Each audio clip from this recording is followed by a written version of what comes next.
Okay. Oh, okay. I'm recording this to my computer again. Dang it. I'll have to upload it to YouTube. How was that, having it on YouTube? Has that happened in this class where you had to watch it on YouTube? Oh, I haven't had to yet. Okay. Okay, awesome. Okay, so structural theories are basically talking about, I mean, they're a departure from the theories that we talked about last week, like rational choice theories, because they're looking at how an environment and how society impacts an individual's either participation in crime or entry into crime. Let's see, make sure I'm getting everybody attendance-wise. Okay, I'm gonna just call out who I have in so far. Before you start. Oh yeah, go ahead. You said structural theories. Now, is this chapter 5 or chapter 6? It is, let's see, chapter. Pretty sure it's 6. No, Yeah. 6. So we're skipping 5. Yes, we are not doing 5. Oh, okay, okay. Yes, 5 are trait theories.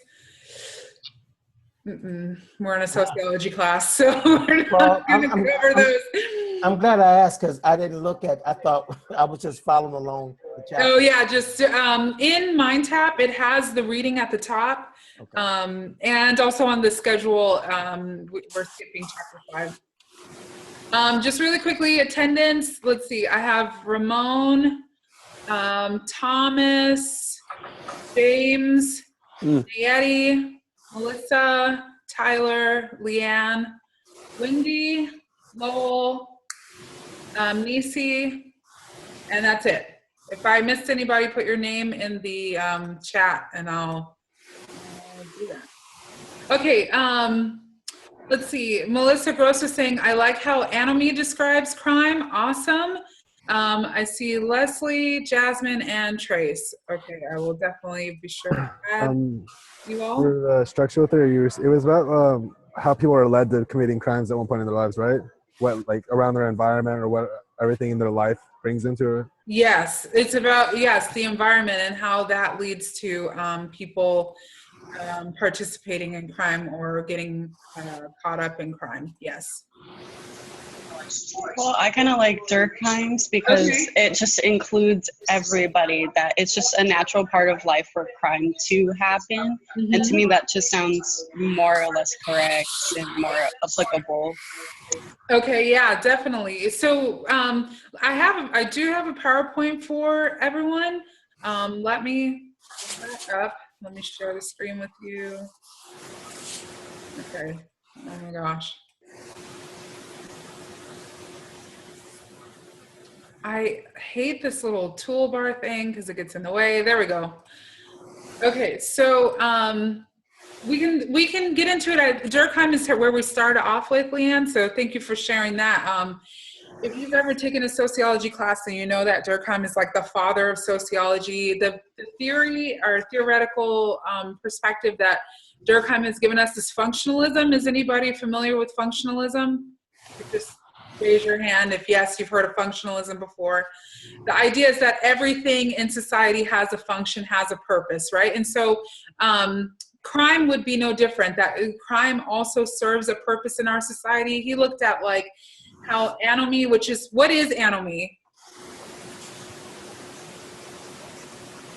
What is anomy?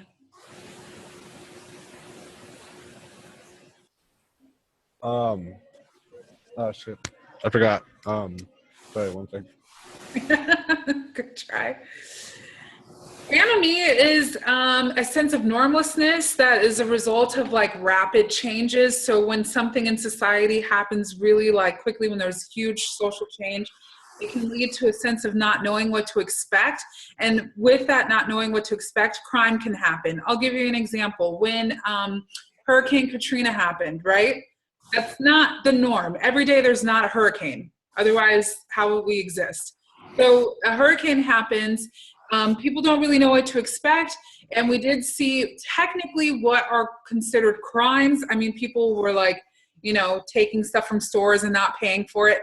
At the same time, there's some understanding, and when we talk about critical theories, we'll get into how things are socially constructed. But essentially the idea is when something happens in society that's a rapid change, it can lead to a lot of social problems, and one of those being crime. And so that's definitely what Durkheim was looking at. We're going to talk more about those. So we'll talk more about anomy theory in a second. The other huge school that's involved with structural theories is the Chicago School. I don't know if any of you have heard of the Chicago School before, but they're really well-known sociologists that definitely looked at ecological theories. I'm pretty sure some of you have heard the saying, "I'm a product of my environment." They are the folks that gave us that kind of, they didn't come up with the saying, but that mindset of your environment affects how you're going to behave. And the reason why they kind of are so famous, why the Chicago School is so famous, is because at the time that they were studying, it was a lot of immigration was happening, a lot of change was happening in the country. People were immigrating past New York and going into Chicago. You have people, especially Black people from the South, moving up to Chicago. You had a lot of like change with industry, so with factories, with, you know, so there was economical change, there was racial change, there were cultural issues. It was like a powder keg of like wonderful craziness for a sociologist to study. And they definitely looked at how an environment affects a person's behavior. And then there were a few of them that looked at like criminology specifically. So let's get into like the important matters, right? Essentially, most of these ecological theories and structural theories are looking at crime from a crime that happens in lower class rungs of society. So I don't know if some of you are a fan of structural theories. You might like rational choice theories. You might like critical theories, which we're going to talk about, I believe, next week. But that could be one of the downsides of structural theories, that it really does look at lower classes only. That's like kind of the focus. Like, why do people in lower class areas get involved with crime? And so a lot of the things that they said are kind of like common thread between all of these structural theories is that inadequate housing, healthcare, inadequate healthcare, disrupted family lives, underemployment, these are the things that contribute to crime. And so the fact that people in lower class areas do not have the opportunity to move up, or that there are structural things that keep them in that lower class status, that's what contributes to crime. So, you know, they were looking at, like, again, poverty, things of that nature. I don't want to get too deep into that because you can read those on your own.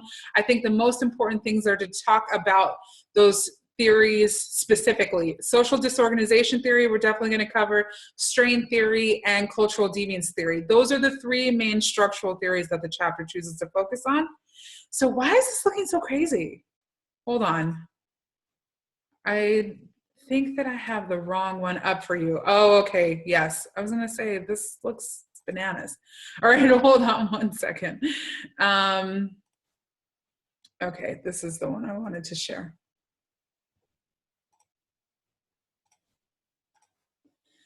Okay, so if we look at like these three, starting with social disorganization theories, right? They look at like, again, the environment, deteriorated neighborhoods, low social control, low social collective efficacy, conflicting social values. They say that these things lead to crime. Strain theory looks at how there's an unequal distribution in our society of wealth and power. This leads to frustration on an individual level. It also leads to class frustration. And then people start to look for alternative ways that they can make money. And usually those alternative ways involve crime. And then cultural deviance theory combines both of those. It says that it's a combination of you live in a certain area, you're frustrated by being in that area, you have these values that conflict with mainstream values, and that's what leads to crime. So that's a general overview. We'll get into it a little bit deeper. Two of the most famous social structure theorists are Shaw and McCabe. They came up with social disorganization theory, and they were looking at how crime rates are linked to a neighborhood's ecological characteristics. Some of the things that they noticed, and I think it should be, okay, on this slide here, things like high turnover in a community, people moving in and out, gangs, poverty, things of that nature. These were areas that they said you're going to find the most amount of crime. In fact, they're really well known for their concentric zone theory. Has anybody heard of concentric zone theory before? Anyone? Nope. Okay, I'm just scrolling down to see people's faces to see if anybody has. Am I going to? Okay, Leanne has. Okay, Leanne, do you want to share about concentric zone theory?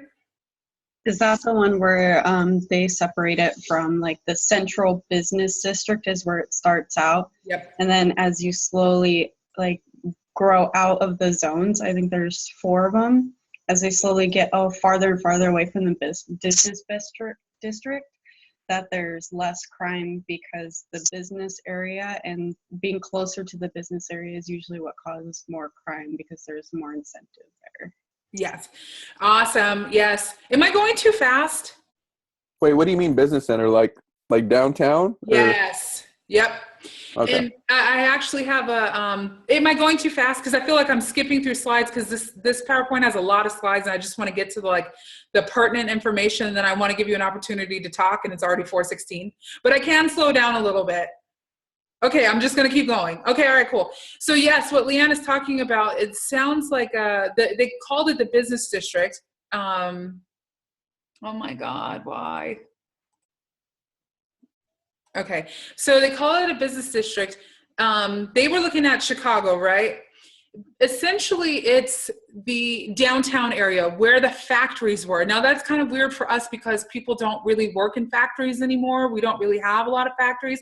But at this time, keep in mind, there were factories and there were no car, like everyone didn't have a car. There wasn't a great public transportation route. So essentially, if you keep in mind that you have the factories are where people work, right?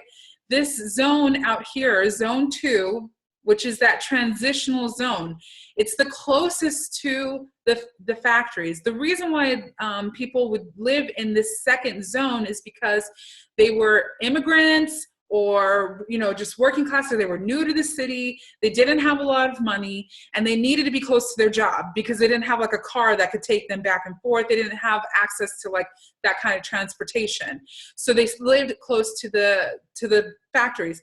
The reason why it was called the transition zone is because as you continue to live in the city for a while, you started to make money, you started to advance, you were to transition out of that zone and get out and out and out and out, further and further away, because you're making more money, you can afford different housing. Does that kind of make sense? So what they were saying is this transitional zone, if we keep in mind their thoughts about, oh my God, I'm going the wrong way. There we go. If we keep in mind their idea about transitional neighborhoods, the reason why they have so much crime is because there's a high rate of population turnover. People do not have the ability to connect with one another, to create some form of social control, and also another thing called collective efficacy, which means that people look out for one another, they watch one another, they kind of have an investment in the neighborhood because in their mind, I'm not going to be here for long. The only reason I live here is because I have to go to work. And as soon as I make enough money, I'm going to leave. Does that make sense? Okay, so as we, the real focus here is right here in zones 2 and possibly 3, but definitely zone 2, that transitional zone. They look at again, there's community deterioration, there's poverty, there could be chronic unemployment. Sometimes you have a job, sometimes you don't. community fear, community change, the cycles of change, and racial threat. As we started growing as a population, as a country, as a society, the folks in the social ecology school, they built on Sean McKay's concentric zone, and they kind of applied how things are just a little bit different.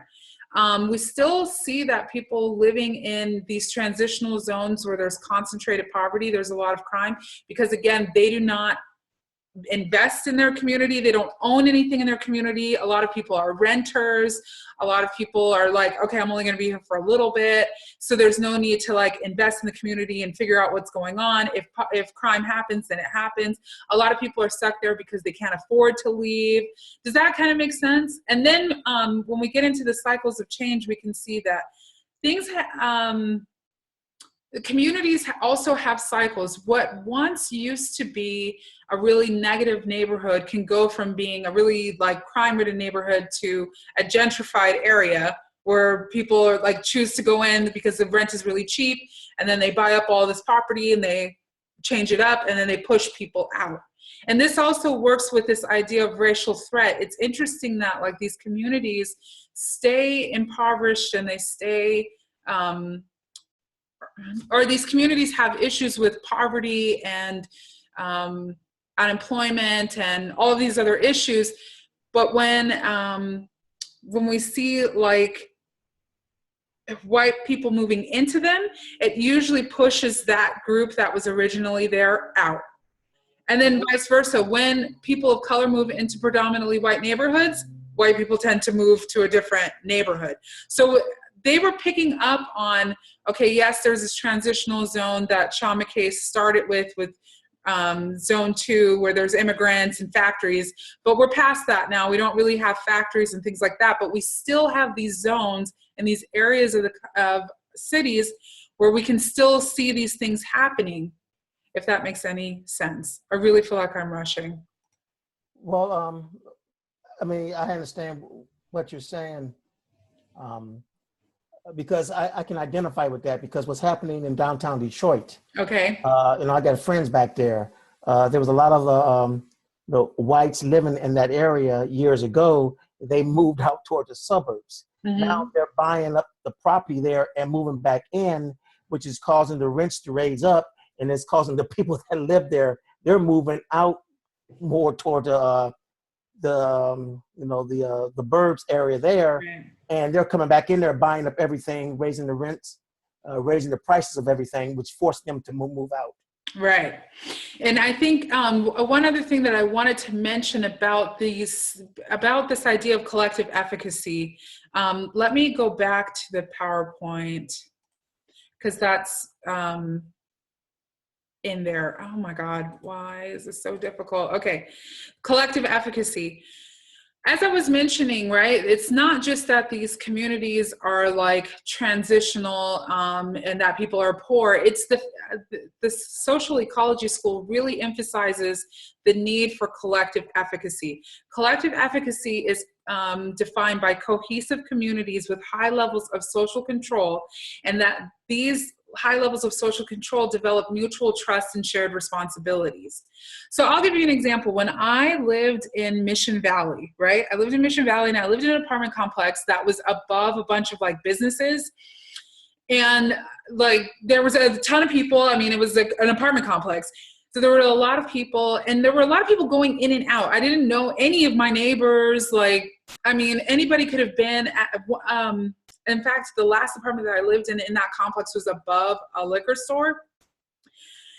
It was open like 24/7. I mean, people could have been there for whatever reason, and I wouldn't have stopped them. I wouldn't have been like, what are you doing here? Nobody looked particularly suspicious. I just knew like it was rent. I just needed to pay rent. I needed a place to live. I wasn't trying to make my home there, if that makes any kind of sense. I was just living there. When I moved to Temecula, I moved into a neighborhood that like had a cul-de-sac. I mean, everybody knew everyone. My neighbor Lisa, she still has my number. She still texted me even when I moved up here. There was a sense of like, okay, if somebody's coming into the neighborhood, we all could see it. I mean, we all knew if there was a weird car or something, or it would be like, whose car is that? Who's that belong to? Everyone knew everyone's business. There was a lot of homeowners in the neighborhood. So it made it kind of, you had a more cohesive kind of situation going on. Does that kind of make sense? And usually what the what the social ecology theorists say is that when you have neighborhoods like that, there's going to be less crime. If somebody would have stolen a bike at the apartment complex that I was in, I wouldn't have known. I'm pretty sure a bunch of stuff got stolen. I have no idea. And if something had happened to my stuff, I couldn't look to anybody. It would just be gone. But if somebody were to like break into a house in the cul-de-sac I lived in, we all would have known about it. There would have been, does that kind of make sense in a way? Yes, hopefully, sort of. Any questions so far? No? Okay, I'll keep going. So here's the interesting thing though, because a lot of times people can read into these theories, and I think with the Chicago school folks, they were all right, you know, with this idea of social structure impacting a person, but they would say that neighborhoods that don't have collective efficacy are disorganized. And for the people living in those neighborhoods, you know, they, from the outside, it might look like they were disorganized, but they might characterize it as they were collectively effective. Like, just because they were renters, just because their neighborhood looked deteriorated, doesn't mean that they didn't have a sense of community. And so I think it's interesting sometimes when we look at neighborhoods from the outside. I think sometimes people judge things and they're like, oh, people don't care about stuff. But there are plenty of neighborhoods where people may be renters, but they are long-term renters and they do know their neighbors and they do care about things. The other thing is too, the other important factors that the social ecology school stressed was having informal social control. They found that this works best to deter crime, not formal social control. What's formal social control? Just if anyone wants to shout it out. Would that be like, I don't know, police? Yes, law enforcement. Law enforcement, right? Yes. Informal social control is where the people in the neighborhood create a sense of like rules and policies, like kind of not. Neighborhood watch?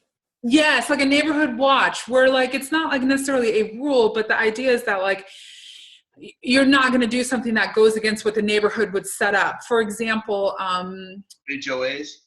Yeah, kind of like HOAs, but HOAs are a little bit more formal, but in a sense, that same kind of vibe. How about like a block club? Yeah, definitely. Right. Oh, James, you have your hands raised. So like, just recently we had like some sex offender dude move in the neighborhood. Okay. And the neighbor texted us that the neighborhood was gonna have a meeting at their house because he was moving across the street from them, and they have 3 little girls. And from going to there, like our whole family went, I found out that our neighborhood has a Facebook page. So anything goes on, anything suspicious, we all know on the Facebook page. It's kind of whack, but I mean, it's pretty cool. Yes, exactly. And so that's exactly what I mean. That is what the social ecology school says is what you need in the neighborhood, because then it's like, we all know what you're doing. We all are looking out for one another. You can't steal from my neighbor. I'm going to find out about it. You can't. I mean, I'm pretty sure if there was some other kind of scam, I mean, a child, someone being a registered sex offender is pretty like salacious, but I'm sure if somebody was like, you know, playing loud music at 2:00 in the morning, everybody in the neighborhood would be like, hey, we need to go talk to John. He's tripping. What's going on? Does that make sense? Like, I don't know. I have a prime example where like my neighborhood had the same thing, Facebook, and I was like 3 weeks ago, we had a bunch of cars get broken into. Like somebody just walked down the street trying to open cars. Okay. And, you know, all, you know, Facebook community page, everybody's like, oh, well, I got cameras and I got him here at this spot. And then everybody, you know, just uploaded all their videos. Right. Exactly. Like that. Yes, there's a high sense of collective efficacy. And again, it's that the neighborhood is taking care of one another, not that they're relying on law enforcement. It's these just unspoken rules of like, we're all in this community together. We all have an investment in it. So you don't want to violate that kind of like social pressure in a sense. But I don't think they would use the word pressure, but just the mutual trust and agreement to like all follow the same kind of rules and codes. Does that make sense? Hopefully, yes. Well, Okay. I do have one question. I mean, I Yeah. don't want to stir too far from this, but how do you know that your area have a Facebook page? I mean, I've been living in this area for like 17 years. I mean, how would I know there's a Facebook page in my community? Mine's a HOA, and so I mean. Oh, okay. I understand now. Yeah. I was going to say sometimes, like when I moved here in Santa Clara, I don't live in a cul-de-sac. It's still a very residential neighborhood, but I know that I've met my neighbors and they're the ones who told me about like, there's some app or something in Santa Clara. Anyway, word of mouth, I think, is even a better sign of efficacy because you're talking to that person. Like you're literally does that make sense? Kind of, yes, no. Yeah, because sometimes my neighbor goes to like on vacations and he'll Mhm. walk over here and tell us that he's going for like 2 weeks, just kind of watch the house and this, that. Yeah, Cool. exactly. When I lived in an apartment, I just locked my door and turned the lights on and called it a day. You know what I mean? Like who was I going to tell? It's just interesting, right? So there's that. Okay, I'm trying to push us forward because we still have 3 more to talk about. Okay. Okay, so there's that. There's this link here. Please promise me that you'll watch it on your own time because I think we're kind of running out of time. But there is this program in Chicago. It's called, I think, No Veterans Left Behind. But I think a lot of people are aware that there is an issue with violence in Chicago and, again, community deterioration, all the things that social ecologists would say is a disorganized neighborhood. This group, they are a group of veterans, and they help children go back and forth from school so that they don't have to deal with any kind of like violence or any kind of. I think they've branched out to a few different cities too. Yeah, it's awesome because they're there as like, again, informal social control to help curtail any kind of issues with kids trying to get to school. So, and it's been really successful. It helps for the veterans who, have a sense of duty, and it also helps for the kids that are trying to get to school. So please watch that on your own. It's a whole, yeah. So again, in areas where collective efficacy is high, children are less likely to become involved with deviant peers. They're less likely to engage in, problematic behavior, deviance, crime, right? Besides this safe passage program, can you think of other ways in which collective efficacy can be increased in a neighborhood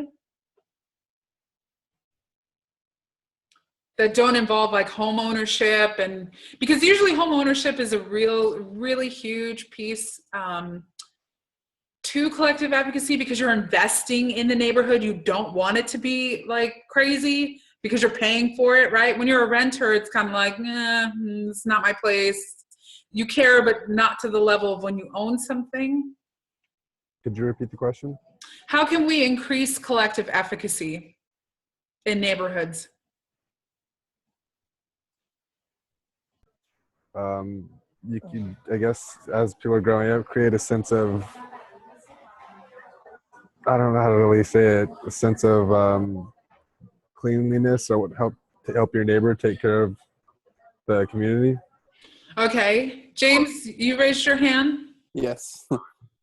Well, when I think of like trying to like get the community together, I think of like, I know it's kind of whack, but like when people bring cookies over to your house, like, oh, like they're really nice. Or our neighborhoods, like I said, our neighborhood's kind of whack. Like it's really lame, but they have little events every now and then at the park where they do little movies and they invite the whole neighborhood to just to come out and check it out. Yeah. And I mean, you start meeting people that way just from going to these little community events. But that's the way I would think of like doing it. But I can't really think of much else. Yeah, definitely. Well, I'm saying that's good too. There's barbecues and things like that. But the only thing that I would say out here, is that even though we're, it's a little different here. It's a military town, and it's still really transit. I mean, you may get people maybe a year or two, and then they're gone. And then I tell you, I've lived in places where I've only known the people who live next door to me, across the street, maybe 2 doors down, and that's it. Yeah. And I could live there for 10 years and not even know them, because people go to work, they come home, Yeah. and they don't come out. Right. They get up, they go to work, and that's a daily routine, though. You never know them. Yeah. Yeah, I think James, my neighbor Janine, actually, her and her daughter Debbie brought me cookies the second day I moved in here. I was like, where am I right now? But yeah, sometimes, reaching out to neighbors or having those events, definitely. But like you said, Thomas, a lot of times people are just really secluded. I mean, I think people feel like I work all day, I want to come home, I just want to relax in my own home, and I don't want to deal with anything. I think that there's also a slight element of class issues too, because who's going to put on the barbecue? Who's going to, it could be a collective like potluck kind of thing, but it's nice. Sometimes some communities just do that. Like like the movie thing you talked about. I know, like I've seen that where like, I don't know who pays for it, but they have like those huge screens, and then like, everybody comes out and they've got like the popcorn machine and all of that. But I'm pretty sure that that's run by like some kind of organization, like Tyler said, like an HOA like place does it. Mine does the same thing, and yes, the HOA that pays for it. Yeah. So that could be kind of difficult. I think it's maybe in some ways it's just the old fashioned, like getting out there, finding something that the community is interested in, and then just coming together and doing it. I know it's like a whole different topic, but I know that we've, in America as like almost a whole has seen a shift from like a cultural value to like an individualistic society. Sure. And that plays a lot of issues in why communities are starting to distance themselves from each other, because individualistic mentality here in the United States now. Yeah, I think that that's a good transition place to get into the next theory, which is strain theory. Thanks for that transition, Tyler. Because I think that what we'll see, okay, so strain theories. Strain theory is the belief that most people share similar values and goals, but the ability to achieve those personal goals is stratified by economic class. And that there's this sharp division between rich and poor that creates an atmosphere of envy and mistrust, and that can lead to aggression and violence. It's interesting that there's general strain theory, and then we're going to talk about Merton's strain theory. So there's structural strain, and then there's individual strain, right? Really quickly, I think I already explained to you about anomie. Anomie is this, like when all of your norms are kind of like broken down, you don't know what to expect. Durkheim talked about this. He was saying that like in a mechanical, when you have mechanical solidarity, like in small societies, everybody has like the same kind of roles, the same kind of values, because there's very little variation. But in an organic, in a society where there's organic solidarity, there's going to be a bunch of different roles, and people are connected because of the differences that they have. So really quickly, as an example, mechanical solidarity would be something like Cal State San Marcos. There's very few roles. You're either a teacher, a student, a staff member. That's about it. I mean, can you imagine if you had to like pay your car note at Cal State San Marcos? It's already hard enough to get parking, let alone to have to like pay your phone bill, your electricity bill. We don't do that. Everybody there has the same value, core value. Everybody's there for what? Education. Education. That's it. There aren't a whole lot of other things like, of course we're going to talk about other values that are involved, but the hub is education. We're all there for that goal. People come to college because they want an education, not because, well, some people might come for other reasons, but for the most part, people come for an education, right? Some people go to meet the love of their life or something, but at the end of the day, the focus of the institution is education. Organic solidarity, on the other hand, would be something like San Diego. San Diego has a multitude of institutions. We have schools, we have tourist industries, we have, I'm trying to think of some other things. We have an electric company, right? We have SDG&E, we have the court system, we kind of have the Chargers. No, not anymore. I don't know. Is that a sore spot? Sorry. We have. Maybe if they were a good team. Well, how about the social life? Yeah, we have bars, we have restaurants, we have a bunch of stuff. And the whole thing is all these things are dependent upon one another in order to function. Schools depend on I was going to say the court system, but schools depend on like law enforcement, right, to help enforce parking issues and codes. And law enforcement relies on the tourist industry because, you know, they have to police certain sports events. Everything is connected. Does that make sense? SDG&E, we all rely on that. Otherwise, we wouldn't have gas and electric. All of these things work together. They're all different, but we are all supposed to connect based on that differences. Anomie happens when there's a breakdown in that interdependence, when there's a huge shift or change. So Merton's theory of anomie is a little bit different. He doesn't look at like anomie being normlessness. He looks at anomie being the inability for people to achieve culturally defined goals. I wish that I had whiteboard right now because I think that would help a lot better. But you know what I might be able to do? I might be able to pull up like a Word document. Let's try that. Is that basically getting at like different cultural values can impact different standings? Yes. Okay. So, oh my God. I was gonna say like a pretty prime example. I know it's off topic from criminality, but like if you compare mental health in the United States to mental health in India, a third world country in our eyes, it's the complete opposite. Like we have a medical theory where, you know, shove pills down their mouth, they'll be all right. But in India, they don't do that. They incorporate them and their illness into and still involve them in the culture, society, and it actually helps them get better faster. So they have a better turnaround rate due to the way that they treat them and still incorporate them like they're normal into societies. I don't know if that's kind of hinting at it, but. Yeah, I think so. What Merton is saying, right, is that, oh, I'm not sharing with you anymore. Okay, let me see. Share. Can you see my whole screen? Is that what you're seeing? A mix of crazy? Yes? Yeah. Okay, it looks kind of nuts. All right. So, okay, so yes. Okay, so what Merton is saying is that we have culturally defined goals as society, and then there are socially approved means of obtaining those goals. I'm going to pull up a Word document. Can you still see? Can you see my screen? Yeah. Okay, good. Yep. Okay, let me just do this. Okay, so what are some of the goals of our society, of American society? – Capitalism and making free enterprise. Yeah. Okay, I see a chat. Let's see. Oh God, this is messy. Oh my God, a house. Okay, a house. Capitalism, I think. Yeah, what are the, like, really break it down. I saw a house. What do you need in order to buy a house? Money. Money. Can you see the screen? Job. So yeah. No, but somebody wrote career. Melissa did. Okay. But not just a career, but a high-paying career. Okay, so hold on. In California. Yeah, definitely in California.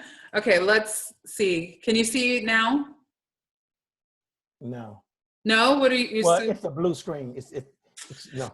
Oh God! Oh my God! Okay, let's see if this is better. Can you see that? Issue. If you can like change your video. Now yes. Yeah. It's good now. Okay, so I saw. Okay, read off to me the chats since I can't see them. So I saw house, money, a career from Melissa. Career. So that would be like means, right? This is how you're going to achieve these goals. A career, definitely. And these are acceptable means. What else do people want? Money. What you define a family as. Just a family. Okay, family. And I would even say that like family would go here under acceptable means. Because the goals of American society, if we're in a capitalist society, it's stuff. I see some other chats. Someone want to read them off for me? Education is one. Education would definitely go under means. What about a nice car? Yep, nice car. Thank you. Nice car. How about peace? No, come stability. on. We're talking about America. I mean, stability. I mean, you want to live. I guess protected. I mean, I don't know. Inside the United States. Security. You want security. What does security look like? Okay. All right. Does that make, you know what I mean? Like at the end of the day, the goal of society, especially according to Merton, is stuff. I see other chats. Someone want to read it? Autonomy. Autonomy. Yeah. Okay. Individualism. I think that's what he's trying to write. Yeah, I think that these things are, we're getting really kind of philosophical. And I think that there are some philosophical elements to American life, but you can't see philosophical things. Like you can't see peace. And people like to see things in our society. Does that make sense? A materialistic society. Right, yes. And we rely on certain things to show us that you have peace. For example, living in a nice neighborhood, in a gated neighborhood, that would be security. But we have to see the gate in order to know it's secure. Does that make sense? You know, when people say like, I wanna be wealthy. What does wealthy look like? It's stuff, right? Well, wealthy and rich are two different things. They are definitely two different things, but people, okay, we could say I want a lot of money. The sign of money is the stuff that you have. That's how we look at people, right? It's kind of interesting. So when we're looking at the goals of America, wealthy and rich are different things. yeah, wealthy people are people who have like a lot of assets. Like you have stock markets, property, businesses, investments. Yes. And rich is just have a lot of money. Right. Okay. Yes. And because it's very possible to be wealthy with no money. So wealthy is you got like backup basically. Yeah, wealthy would be like your net worth, like all of your assets. Like you look at people and rich would be just based on your income. If you look at people who are retired, who like live off of their savings, they're wealthy because they're literally not bringing in any money because they're retired. So they don't have an income. There are a bunch of rich people who are not wealthy. Name any of your favorite like rappers or actors. A lot of them are rich people, but they don't invest their money. They spend it on just, I don't know what people spend. Fortunately, most of them end up filing for bankruptcy. Exactly. A lot of athletes, right, that like we're like, oh my God, they make millions of dollars, but then they blow that millions of dollars at strip clubs and doing all kinds of other stuff. So yeah, difference. But yeah. So again, the most important thing to understand about this is that the goals of American society is essentially money and everything that money can buy.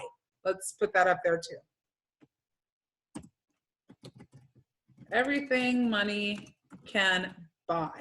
Now, there are acceptable means, and this is the key piece, and you've mentioned it, career, family, this would be like an inheritance. That's how are you going to get money? What are the acceptable inheritance? That's the difference between rich and wealthy too, is inheritance, because the government puts a death tax on any actual funds, money that you have. So that's why you have to create wealth in order to pass that on to your next generation. Yeah, I mean that's a I think it's a social control form for what is it called?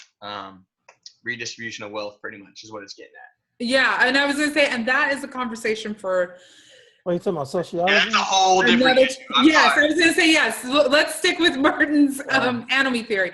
What are the acceptable ways to make money besides a career, besides inheriting your money, and besides an education?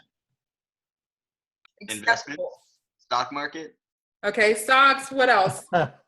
There was the chat down there. Yeah, what does the chat say? Sell drugs. We're gonna say JK on that one.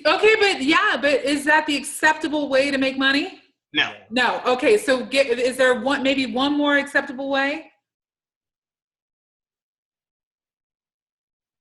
Okay, I'm going to move on because oh my God, it's 4:48. Oh my God. Okay. So Merton has these different categories depending on whether a person can achieve the, okay. I just thought about the time and it threw me off. So Merton has these categories depending on whether a person agrees with the goals of society and whether they have the acceptable means to achieve those goals. So there are several several categories. I know them by heart. I don't even know why I'm looking this up for you, but just so you know where we're at in the PowerPoint. So there's conformity, innovation, ritualism, retreatism, and rebellion. Let me pull up the Word document. Where did it go?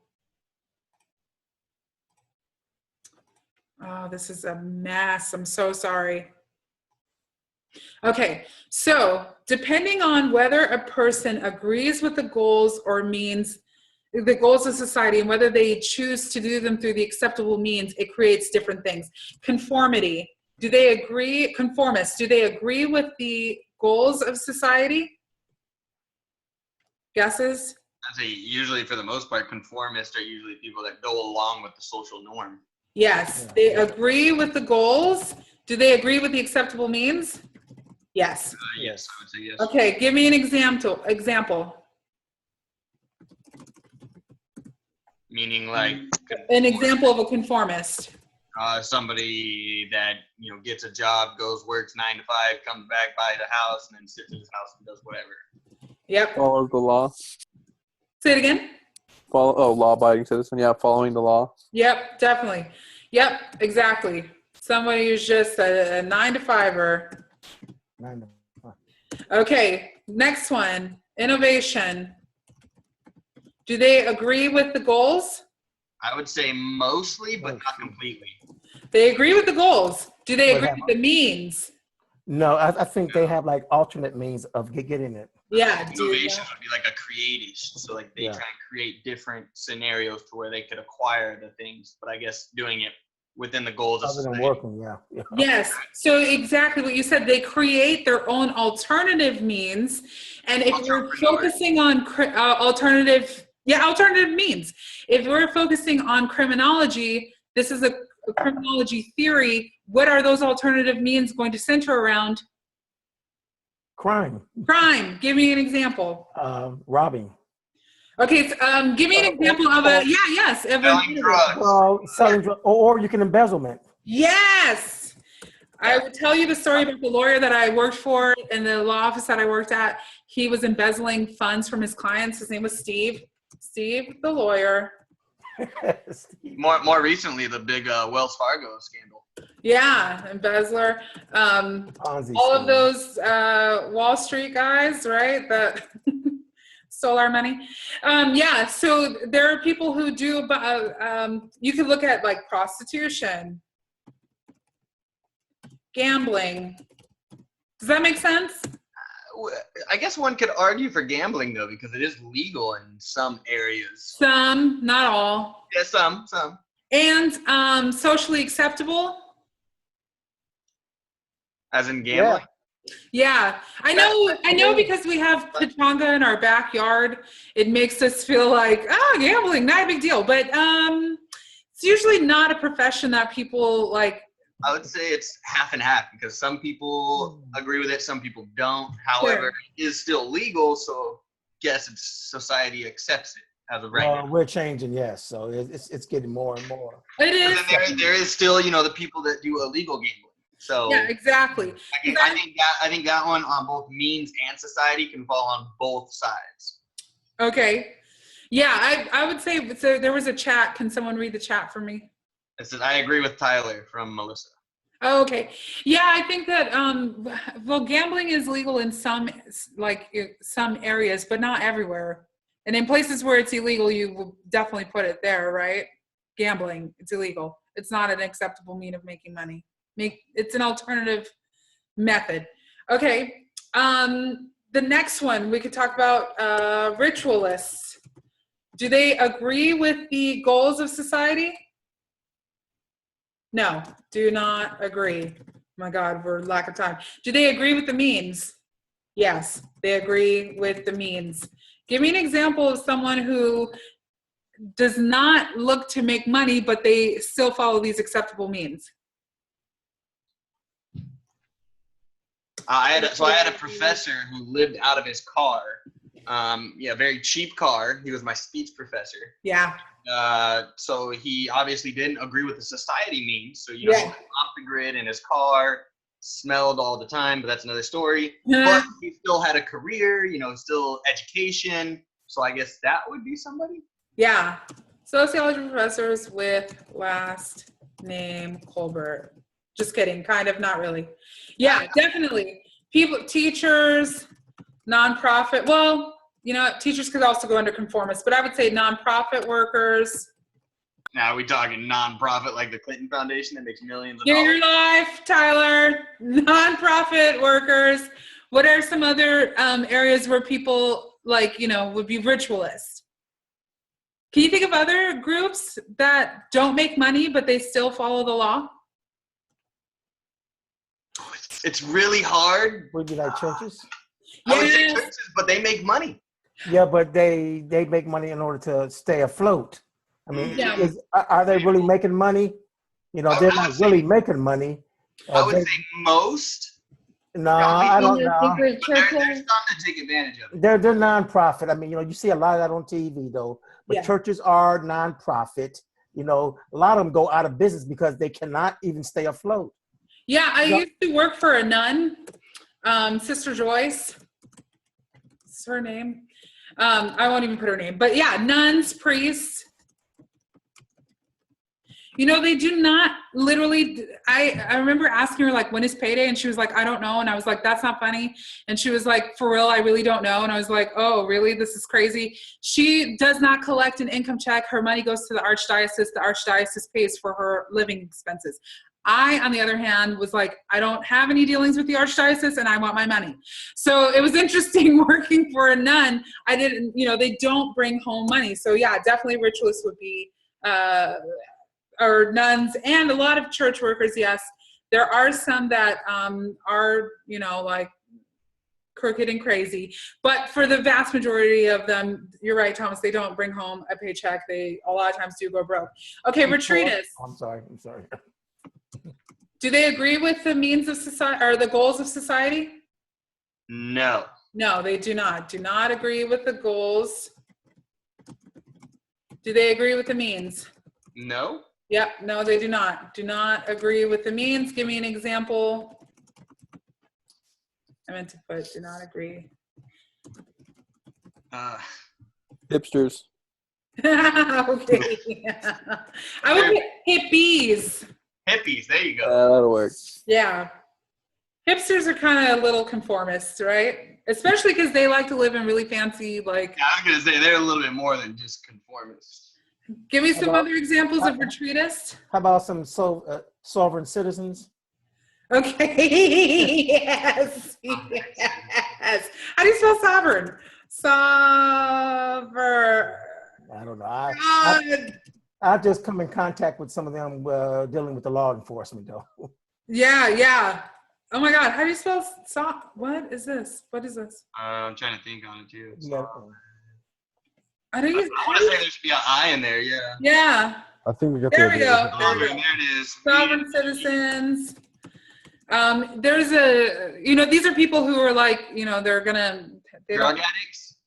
Somebody said on the chat. Yeah. Yes. Thank you. Drug Homeless addicts. people. Yep. People who are homeless, especially those who are homeless by choice.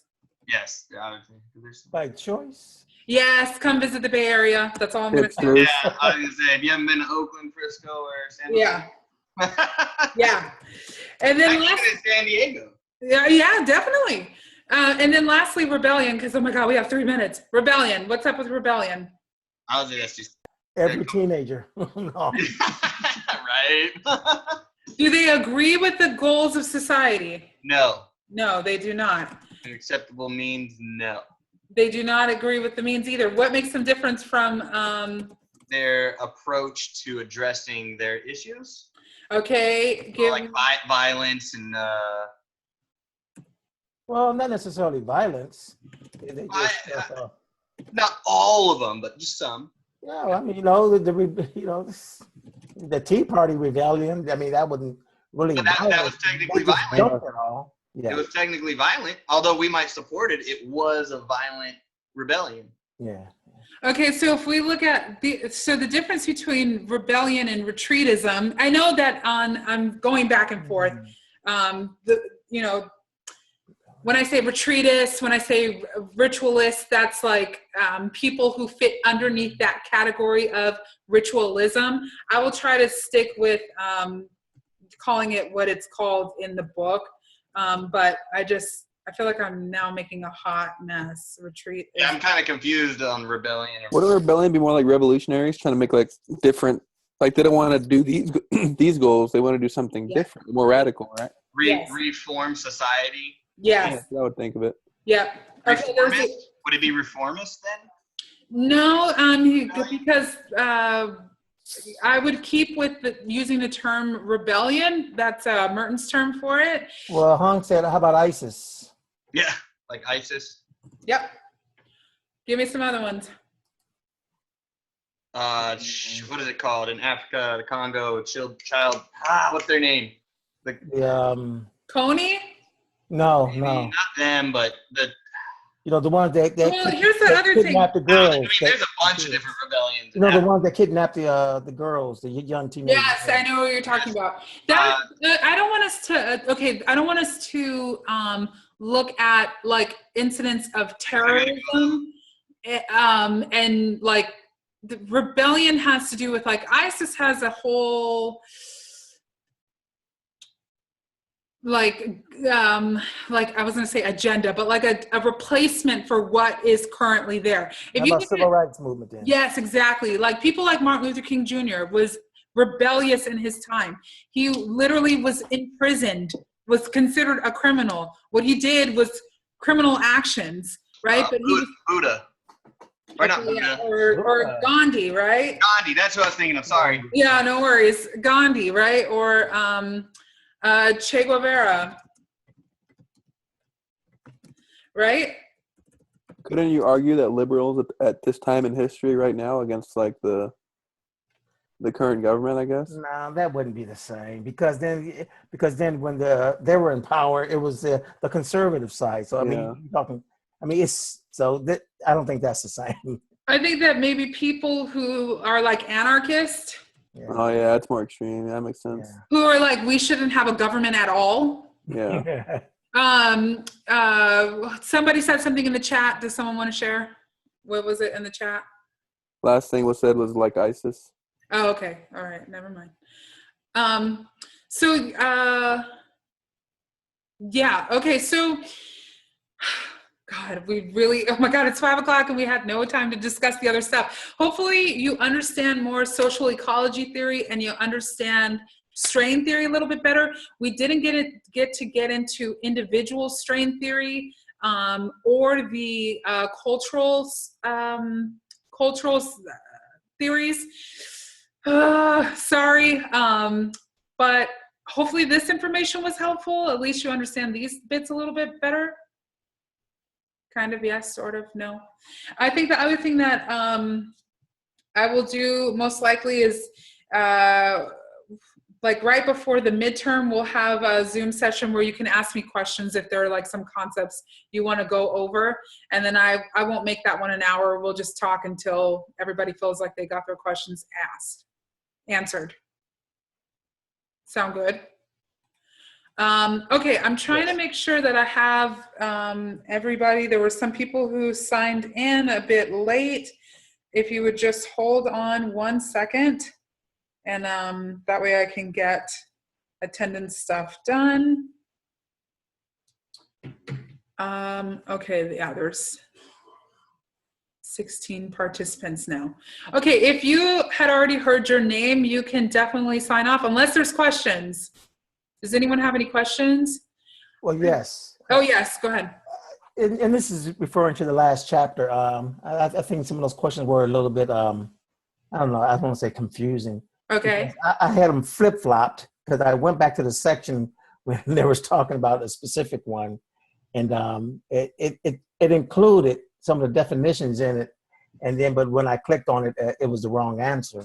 I can't. I don't are you talking about MindTap? Yes. Yes. Yeah. Okay. So MindTap is like literally. And I know that didn't come from you. It was part of what they, the questions that I guess was generated by the computer. Yes. So, Really, what the purpose of MindTap is just, it's like a way to hold people accountable for reading. And I feel like if there aren't any kind of like checks to check if you're reading, you won't read. So that's like a little insight of why I use MindTap. I would not stress out if you get like 4s or 3s on your MindTap quizzes, because I don't take like those individual scores. I take a sum of your score for your MindTap score. okay. Does that kind of make sense? Yes, it does. Yeah, so it's not like if you miss 1 or 2 here, because I've gotten some questions and I'm trying to catch up on those from people who are like, wait, I marked this and then it said this. I mean, it has reasons why it is like that, but yeah, I'd have to explain it and it takes forever to explain it. So my best way of dealing with things is just to tell people, don't freak out about it. It's really just to check your reading and making sure that like you're keeping up with it. Hopefully that answers questions. I think some people signed off before I got the attendance done, but Well, you still got 13 people on though. yeah. But, is there any wrong answers in the scenarios? No. It's all your personal choice. Okay.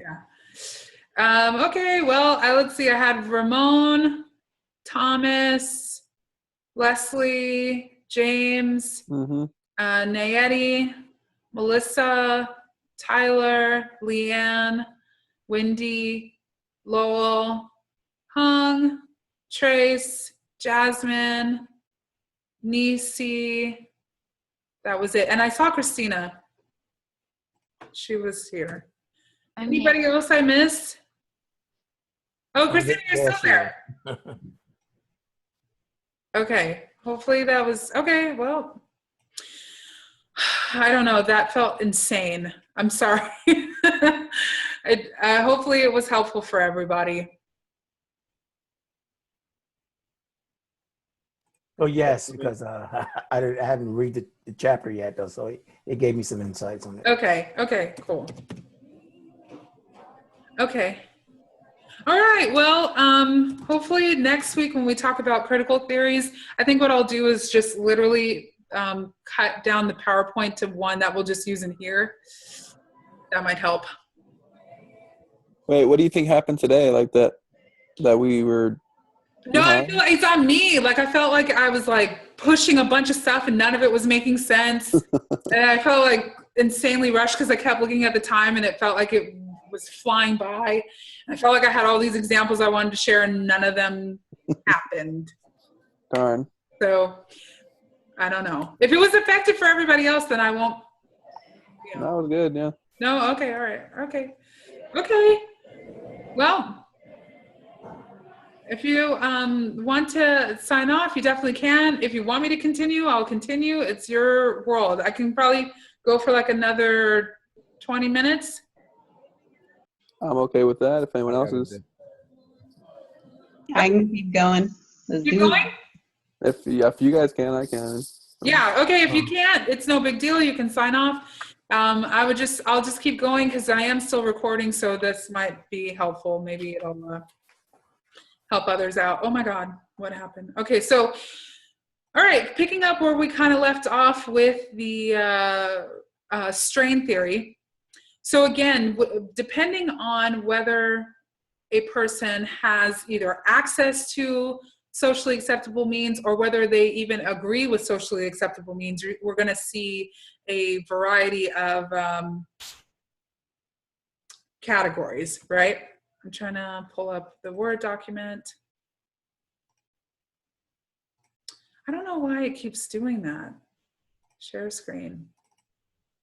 Yeah, so again, conformity, basically just going along with society. Innovation is where this is definitely the category that most people are interested in. How is it that people come up with these alternative means? And this is definitely what Merton was kind of talking about too, that people, because of how our society is structured and the emphasis on capitalism, the emphasis on having money creates alternative ways to get that money if the acceptable means are not available to people. So it might not be that like people want to sell drugs or people want to be involved with prostitution, but it's that pressure to live up to these goals of American society that lead people to do these things. Does that make sense? Hopefully that made sense. Okay, cool. Okay, so there's a different, where is this? Oh my God, where's the right one? Nope, that's not it. Oh crap, share screen. Okay, so nope, this is not the right one either. Oh my God, I'm so sorry. Here's the right one. There's a different type of strain theory. This one is the one we've been talking about, is kind of like at a general kind of strain theory, but then there's also institutional enemy theory, right? And this views antisocial behavior as a function of cultural and institutional influences in society. And so, again, it really ties in with Merton's theory of enemy, this idea that because we have this like American dream ideology that's out there, it puts a lot of pressure on people to be successful. And because of this desire to be successful, you have to compete with others. And this competition is what weakens this collective sense of community. Because I can't work with you, I have to beat you. Does that make any sense? Like, I have to be the person on top. And now, because I have to be the person on top, if I don't have the ability to, like, you know, let's say we have the same talent, what's going to set me apart? I'm going to find ways to set myself apart to make that money, to be that person that's the wealthiest or has got the most stuff. And if that involves me doing things that are illegal, then I will do it. Does that make sense?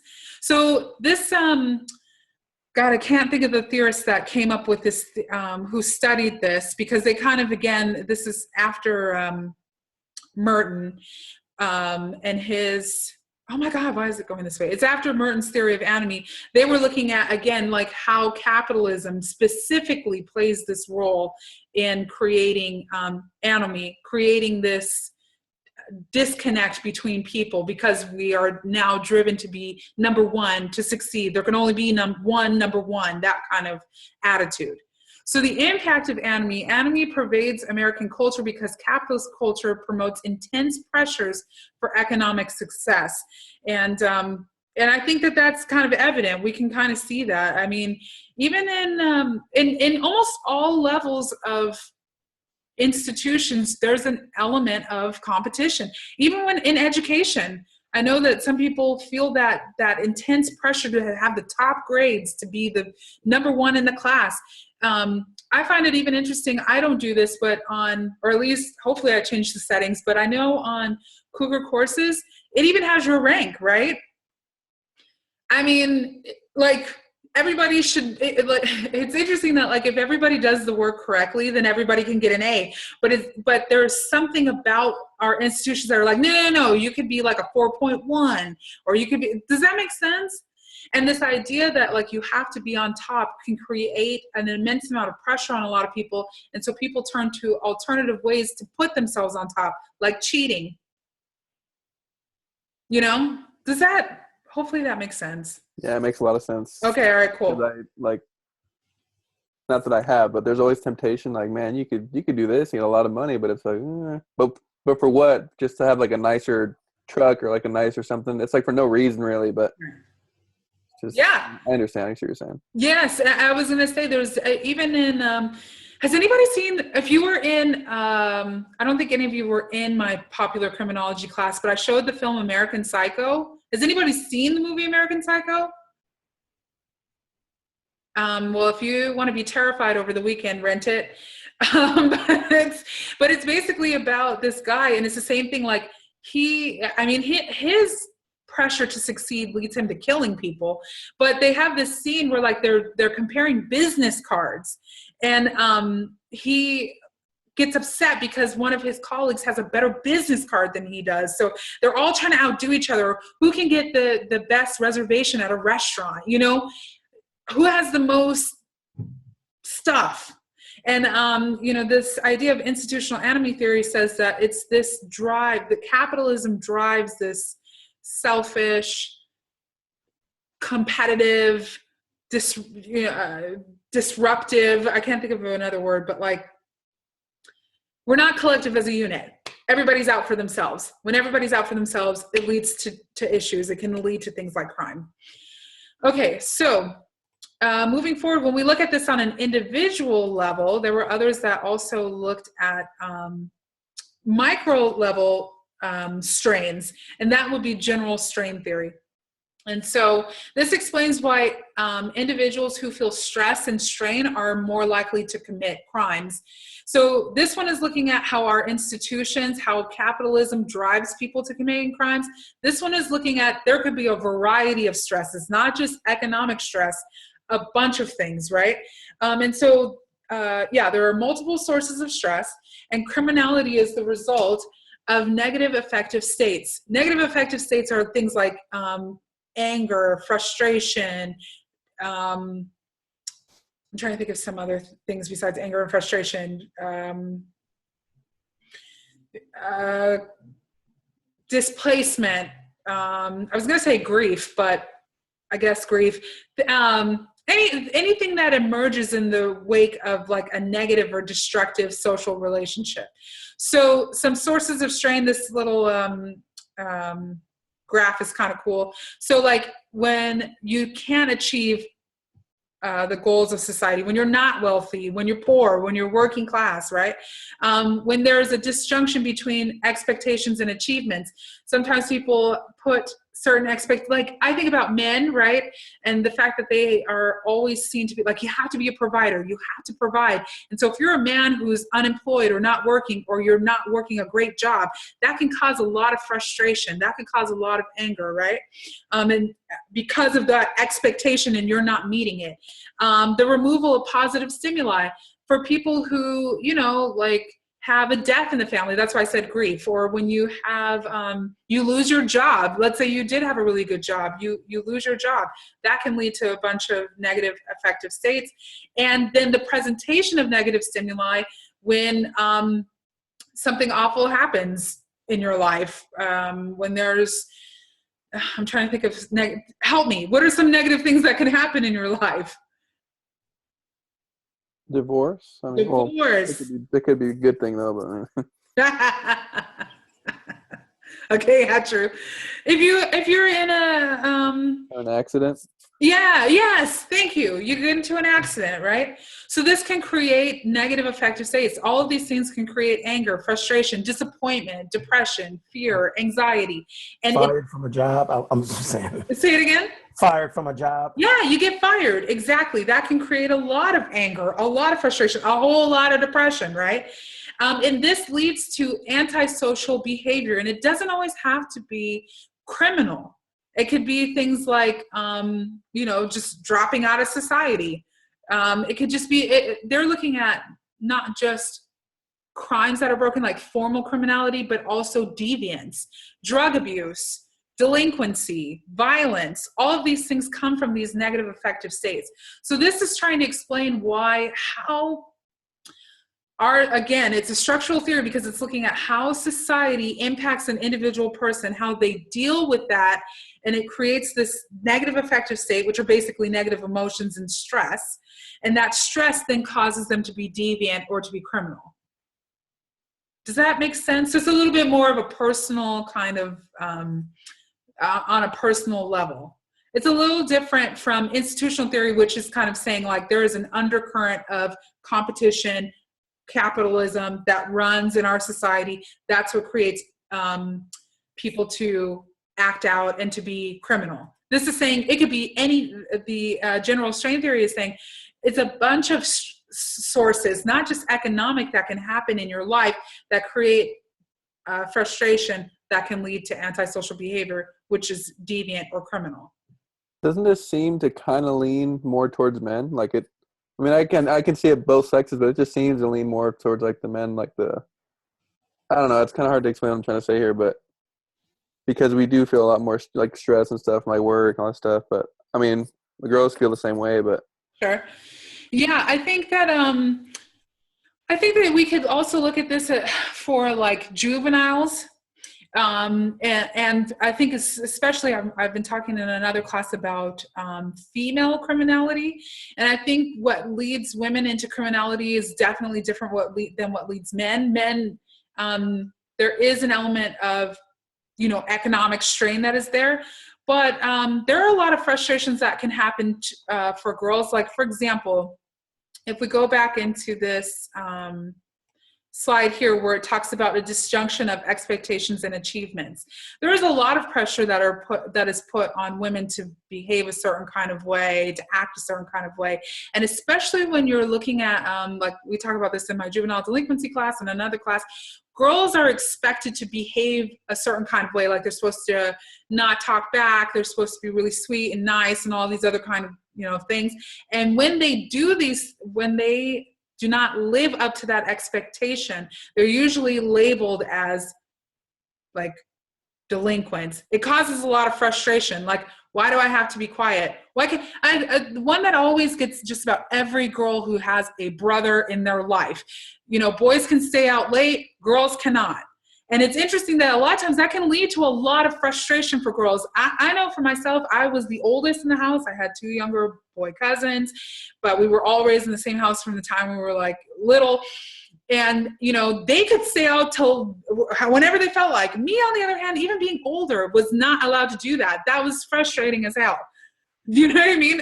It didn't lead to any drug abuse on my end, but it could lead for girls to feel violent, to drop out, does that kind of make sense?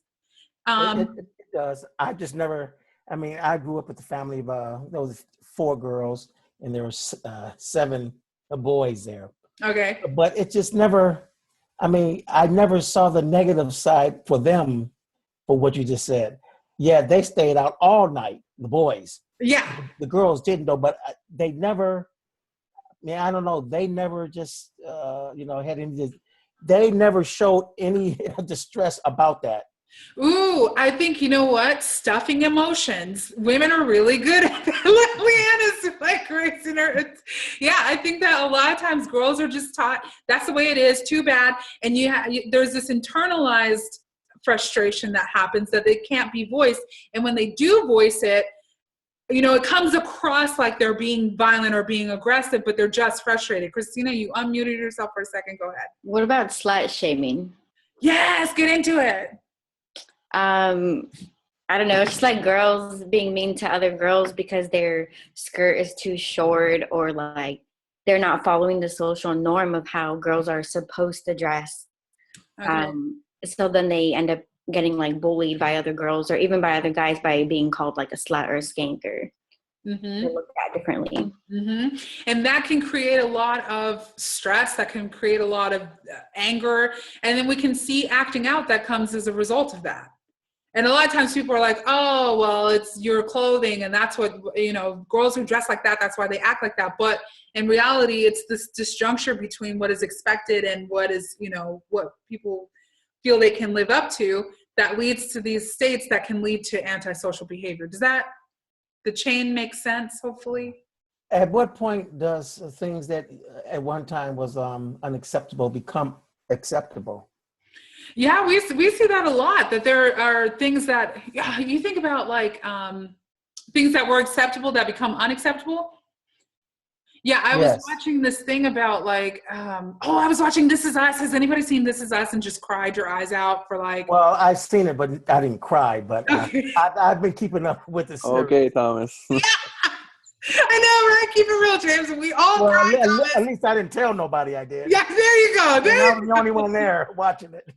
Yes. Okay. So there was a scene in This Is Us. I won't ruin anything for anybody who's like, trying to catch up. But her, the mom was smoking cigarettes in a restaurant in front of her pregnant daughter.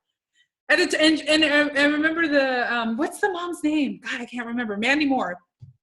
She's like, hey, can you put that out? And the mom's like, oh my God, it's not that big of a deal. Like, you can't believe everything you hear. And it was at one time completely socially acceptable to smoke in a restaurant and in front of people who were pregnant. And nowadays, I think, people, you're almost like, you gotta smoke in a private corner, you know what I mean? Like, it's not like it's really that socially acceptable. So we see things change all the time. You look at something like weed. I mean, you know, there was a time when people were like, if we're going the opposite direction, something that was unacceptable that became acceptable.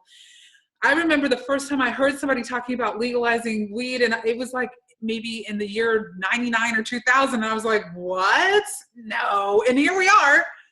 It's like my elbow itches, you need weed. Like, you know, so things socially completely change. A lot of that has to do with, like, of course, trends, the media getting involved, policies changing, things like that.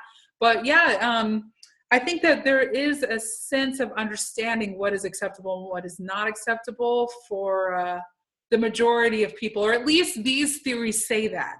Functionalist theories say we all understand, we all have a collective sense of what is acceptable and what is not. That's why it'll get really interesting when we get into critical theories, because they go, no, we don't. We don't all have the same values. We don't all have the same beliefs about things. So I don't want to get ahead of myself. But we feel good about that one. I won't move on until we feel good about the general strain theory. Feel good? Yes. Okay, next one. And this is the last one. Okay. Oh yeah, sources of strain, but we just talked about that. Cultural deviance theories. These are the ones that combine both strain theory and social disorganization theory. So it tries to explain how people living in deteriorated neighborhoods react to social isolation and economic deprivation. It's a combination of, you know, we are in a society that if you do not have the acceptable means to achieve socially acceptable goals, you'll commit crime, and also how stress relates to that. And so, it looks at things like conduct norms and how there are like these norms that, again, structuralist theorists would say we all have these norms in society that we all agree with and we all believe in, and there are ways that you're supposed to conduct yourself and there are supposed to be ways that you're supposed to live. But there's conflict because the rules that are expressed in criminal law clash with the demands of group conduct norms. So basically we have these groups in society where there's a certain subculture that they have, that their beliefs that they all agree that they should live a certain way, and these tend to clash with mainstream goals, with mainstream norms, and definitely with the law. I'm trying to think of another way to explain this. This is where I wish I had a whiteboard, because I feel much more confident with a whiteboard.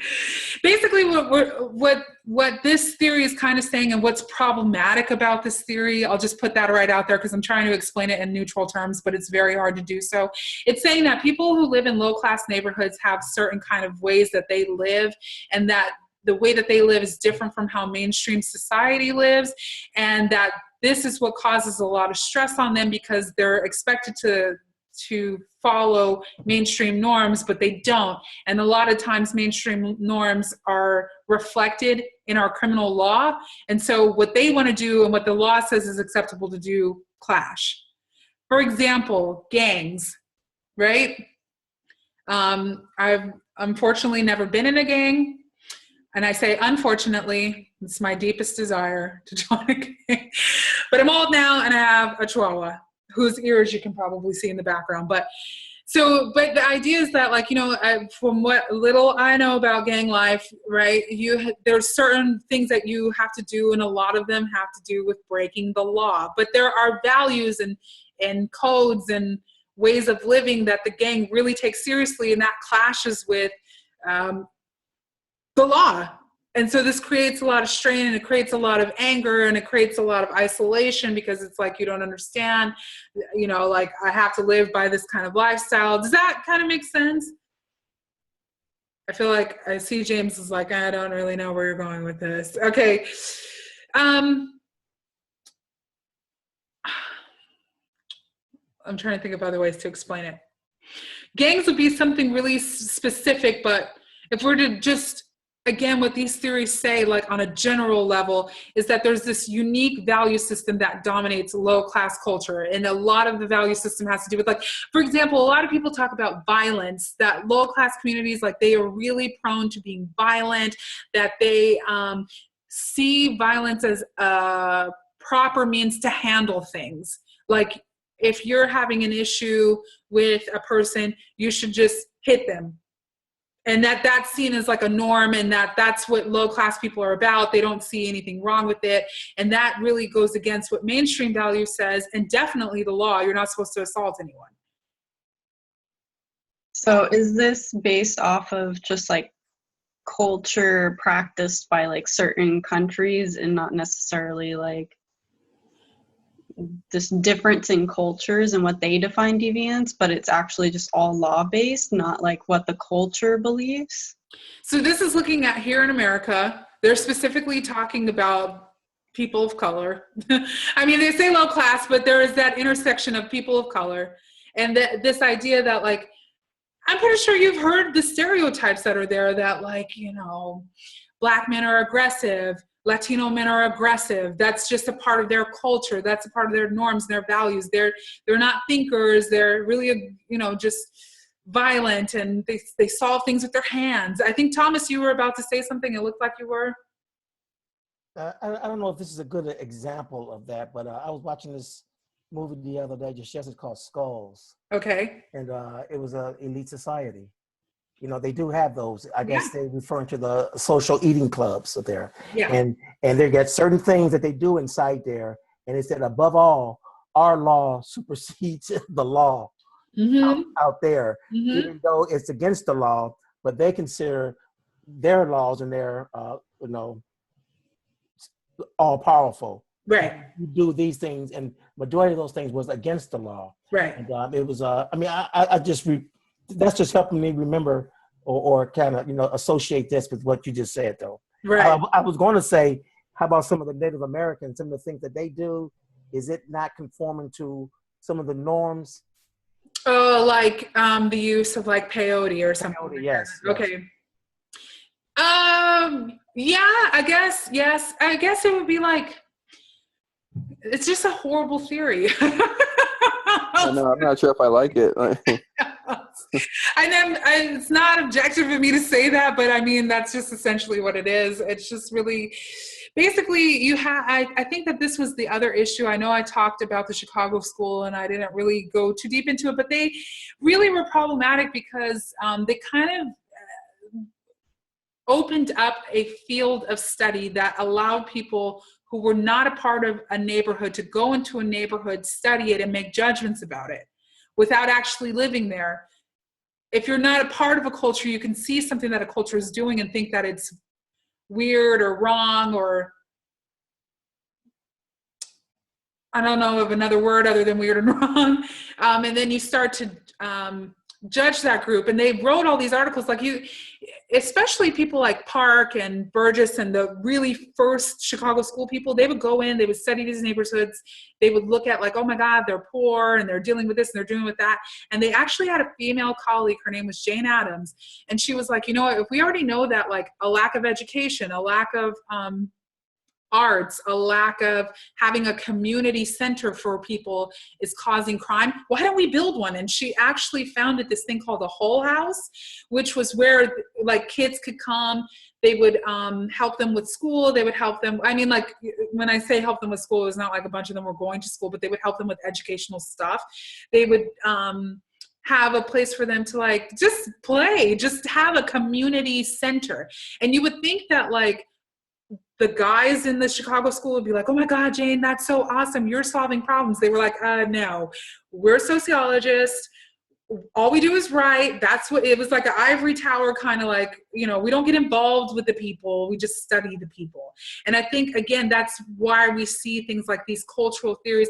I think that there's an element of, yes, when you are a part of a marginalized group, you do feel isolated from mainstream society, but writing it in this tone that, like, that isolation, death always leads to violence is you're heading down a dangerous path. Does that make sense? So yes, there is going to be some isolation. If you look at, like, I mean, if like, okay, this is it's a good example, but I don't agree with it, if that makes any sense. I'm just putting that disclaimer out there. But a lot of people look at like communities where there are a lot like undocumented folks in a community. That's what I was thinking this entire time. Yes. Thank you, James. Yes. It's like, okay, you have this set of norms. You have a set of norms that are going to be different than mainstream society. And it is going to be different because you're not documented. But that doesn't necessarily mean that like, like you value not being documented. Does that make sense? It's like, it's not that like you're excited about the fact that you don't have documentation. It's that you're trying to like survive and not,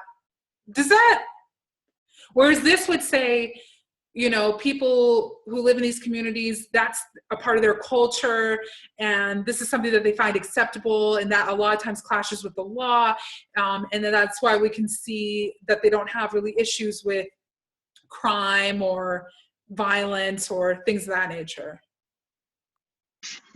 Well, too, the main reason why I asked that question is because when I went to Ecuador, I saw a lot of that, and the difference between our culture versus the Southern American culture, what I seen in Ecuador.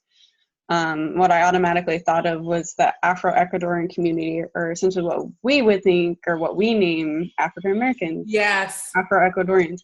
And what they were saying is almost like 75% don't even go to school. They don't get their education past middle school. Yeah.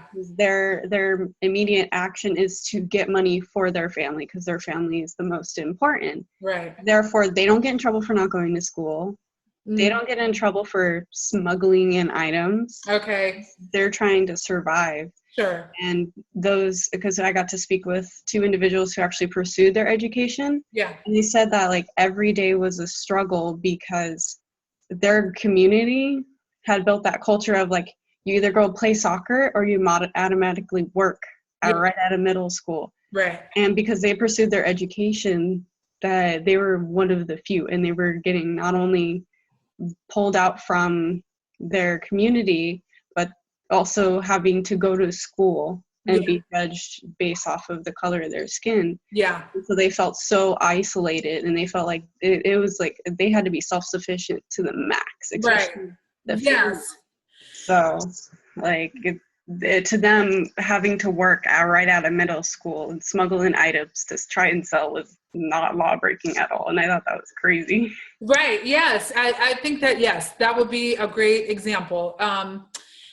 I want to get back to the PowerPoint because. Or wait, before you do this, can you hit B? B. See if that works. Just the letter B on your computer. B. Or when you go to the PowerPoint.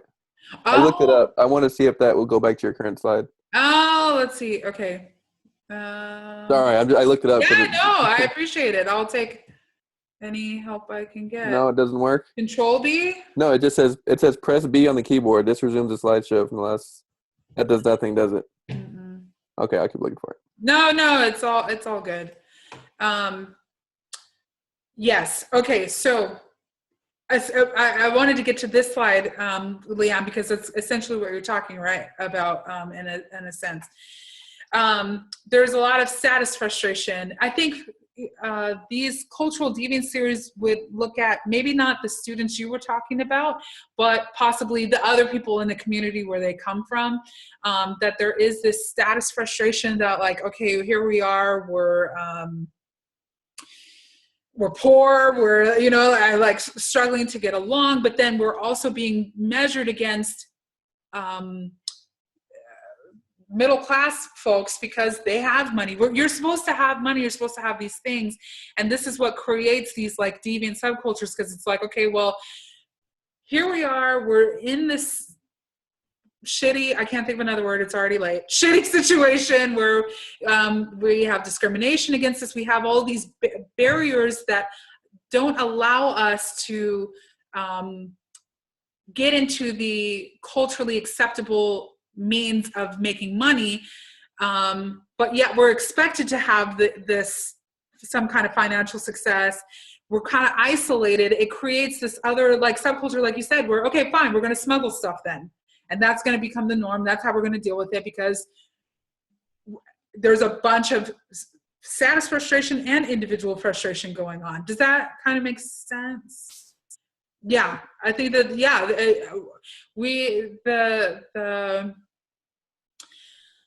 the barriers that are there that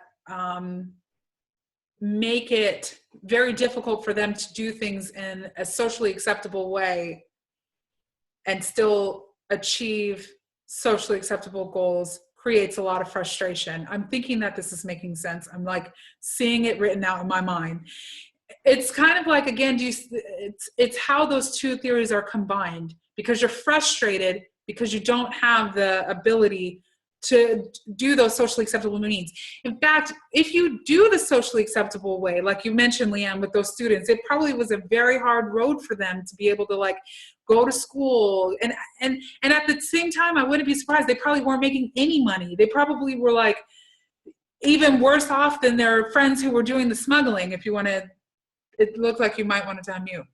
Yeah, so what they were actually saying is they have to go out and speak to their own people about investing in themselves and their education so they get more money down the road, because most of the group was more concerned about, let's make money now. I can become a soccer player, because they look for that certain group to be good at soccer because that's all they play. Right. And or to invest in yourself. And they have to go out and speak to their own group and community to say, invest in yourself and go to education. And it's really freaking fantastic, the work they do. But understanding that community where their walls are just nothing but concrete. They only have dirt. The only washer and dryer availability is the lake down the road, and that's gross and nasty stuff. So you want your best to get out of that community and Yeah, and I think that's the thing. Capitalism does not. Okay, how do I say this and make sense? I was going to say freeze time, but I don't know if that makes any sense. The urgency for money is because capitalism requires that you have that money right now. Does that make sense? Like the idea of investment that like over time you'll make money, that does make sense, and that is possibly true. But we don't live in a society where like one day I'm going to have money to buy a house. You need to have a house right now. Does that? Hopefully that makes sense. Like the idea that like, okay, you have nobody wants to 10 years later have the nice car. We want the nice car right now. You don't want to wait for, nice clothes. You need to have them right now. The immediacy of things that drives consumerism. Because most advertisement isn't like, save up your paycheck and come see us, in a few years. They want to sell a product in the moment. And so I think that's the key piece of capitalism, is that commodities are something that you have to have instantly, right now. And so that ability to have those things is not difficult if you have a lot of money to go out and buy things that you want to have. But if you don't, and yet you're being judged on what you have, and you need to have it right now, that's what creates this kind of thinking of, well, then I'll just smuggle stuff, I'll sell drugs, I'll do whatever I need to do to get the things I'm supposed to have right now. Does that make sense? And what all of that you're saying is absolutely true. I think where structural theory kind of misses it with these subcultural theories is what sets up that structure. Because we're relying on people to, it's kind of like that debate about personal responsibility. Yes, there's an element of personal responsibility, but it's interesting that we have a society that not just allows for that, but that creates an underclass, that creates a dire situation for people.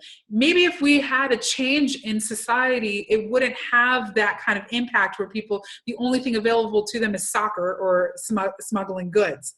If there were other legitimate ways that people like could have access to opportunities, but like you mentioned, I think I'm glad that you talked about Afro-Ecuadorians, because there are a lot of Afro-Brazilians, Afro-Cubans, and they have the same issues with colorism. They have the same issues with race issues that, we deal with in our country, that they're judged based on the color of their skin and what they look like. Those things are barriers to people getting jobs, to getting legitimate ways of doing things. And again, it's like, well, you could go to school. Well, imagine if you're in that situation where it's like, okay, I need to provide day to day. School is not going to, in the long run, yes, it might, but right now I'm hungry. You know, does that kind of make sense? Can't we also see that with like the Native American community? Okay, get into it. Just basically like they're on their reservation, and then when they come, if they decide to go to like one of the white schools outside of their reservation, then since they're very like communal on the reservations, then their community looks bad at them, like they turn, like the one person turned their back because they left the reservation. Okay. It's all about like you just find like a local job there so that you can give back to the people within the reservation. So basically they don't want you to leave because they need all their people there already. Okay, yeah. I think yeah, in that same situation, we can look again at like what set up those reservations, like what, you know what I'm saying? Like if we look at like treaties and how things were laid out in our country and what land was given and what opportunities were given, yeah, it does create a lot of frustration. And so it's almost like a micro level approach to like why people act the way that they act, or why they behave the way that they behave, or why somebody would look at someone as a traitor, instead of we also are not instead, but we also need to include like what are the structural issues that even set that situation up with to begin with. Does that kind of make sense a little bit? I think, yeah, I think there's some level of merit of understanding how groups who are isolated from society, how they experience frustration. But I think that it needs to go a little bit deeper as far as looking at like the structure that creates that frustration, if that makes any sense. Kind of, yes. But with these communities, do they even give us opportunity to research and look in the patterns? Exactly. And that's why I always say like college is such a wonderful time. That's probably why I never left college, because you get to pause the world for like, you know, an hour and a half at a time and like discuss stuff like this. When you are working and trying to just make a living, I mean, this time is such a privilege. It really is, for you to stop and go, okay, look, this is how things are working out, and this is how we could see this, and there's this pattern. When you're like, okay, I've got to make rent, you're not thinking like that. You're thinking like, I got to make rent. I don't have time to figure out the pattern. At some point, hopefully it'll get figured out. But right now I got to do what I got to do. So yeah, I think that those were the three main ones. I think the last thing that the book talked about was like differential opportunity theory, which looks at, okay, hold on, let me try to share the slide with you. Oh my God, no. Damn it. God, all right. Okay, this is still not the right one. Okay, let me get the right one. Okay, hopefully you can see this, yes? Okay, differential opportunity theory says that people in all strata of society share the same success goals. However, those in lower classes have limited means to achieving them. And this is kind of essentially what I've been talking about, that there are differential opportunities that people have. And because of these differential opportunities, they're likely to be involved in a variety of different things like criminal gangs, conflict gangs, or retreatist gangs. Retreatist gangs has to do with like drug usage, kids that kind of like drop out and just loiter about. Criminal gangs, definitely things like your like traditional kind of gang life, and conflict gangs are looking at conflict gangs like antagonistic groups, if that makes any sense, like groups that are like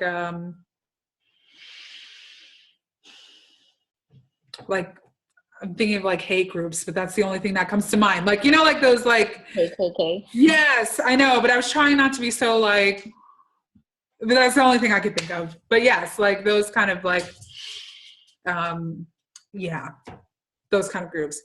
And it's so interesting. There are other theorists that talk about the fact that like some kids can't even join gangs. So what do? And a lot of times the ones that can't join gangs, they get involved in things like drug usage. because it's like you don't fit into like this, you know, mainstream, like going to school and getting your education, and you can't join a gang, you know. So what your next best alternative is to kind of like drop out, you know, you just are like a loner, or you again get involved in drug usage or drinking or that kind of thing. Loner deviance. Okay, that is structural theories. Hopefully that was helpful. Hopefully like the theories make sense. Hopefully I explained things kind of all right. Yes, feeling good, feeling great. Okay, well, unless there are other questions. Nope. Nope. All right. Sorry. Oh, yeah, Christina, yeah. What did you decide to do with like the whole discussion board? I don't know if you said it or not. Oh yeah, if you participate in the Zoom, you do not have to respond to any other classmates. Okay, so just post, but no responses. Yeah, just post, no response. Yeah, I think we're going to go that route. And that starts like. Yes, I think I took attendance the last time, and I know all three of you were there last time. So if you didn't have to respond last week either. Did you respond last week? I do everything by like Sunday, so by the time you said that, it was too late. Oh, okay. All right, this week, don't do it. Just only do the questions. Okay. Yeah. Other feelings, thoughts, concerns? All right. Well, thanks for sticking. Gonna watch all this? Huh? Do you think someone's gonna watch the entirety of this whole video? I have no idea. No. I don't know. Are people even are people watching these at all? Like later? Yeah. I have referred to them like to like just like go back and check what you were talking about, but not like watching it through. Yeah. No, yeah. Can't you see like on your side, like people who click on it and people who don't? No, I can't. I don't know who looks at it and who doesn't. I think what's been kind of good for me is uploading them on YouTube. I wasn't going to do it at first, but now that I accidentally recorded to the computer, and then I accidentally did it again today, but I can see how many times oh, Nisi, thank you. You watch them when you miss them. Yay. I can see how many views it's had. So, yeah. I mean, I just feel like this is the best way to communicate. I feel like the discussion forums, like, for me as an instructor, are really very hard to communicate in. I don't know. I could be wrong, but this is what I'm going with. So, yeah. I think if I'm teaching 5 classes online, if I had to give individual feedback to everybody, who I would never leave the house. This is just much more efficient, I feel, anyway. So. All right. Well, I appreciate you all staying online. And if anybody does get to this point, you're the true MVP too, that you watched 2 hours, 2 hours of talking, but have a good week, everybody.